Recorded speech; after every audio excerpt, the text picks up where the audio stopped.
Hi guys! Gagawa po tayo ngayon ng bilo-bilo.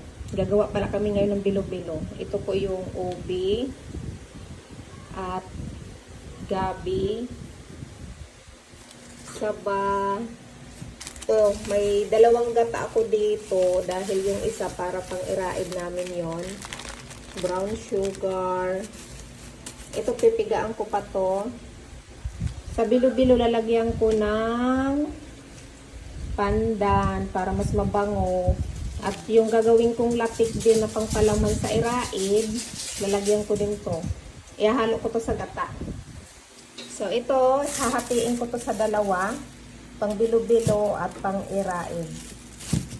So galing na naman kami sa palengke kanina guys.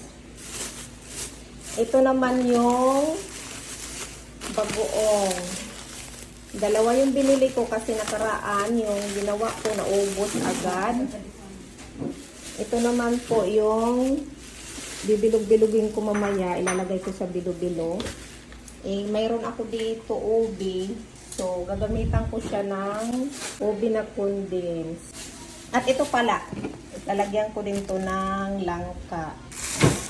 Ito yung ubas. Ano ubas to, Day? Iba? Kamyas. Ayan, dala ni Utol yan. At ayan, namalingki ako. Gagawa ako ngayon ng suka na lalagyan ko ng maraming kalamansi.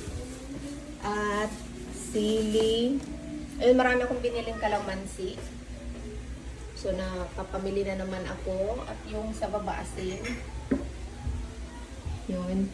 Ito yung dahon para sa pang-iraid, guys. Yan, mayroon ako dito mga gulay-gulay. Ito ipapatanggal ko yung mga dilaw-dilaw. So, umpisahan na po natin guys gumawa ng bilo-bilo at iraid. Ito yung nakakamiss sa probinsya. So, kaya pag marunong ka gumawa, mas maigi gumawa ka na lang po. Kasi mas masarap pag ikaw po yung gumawa, hindi mo tinitipid.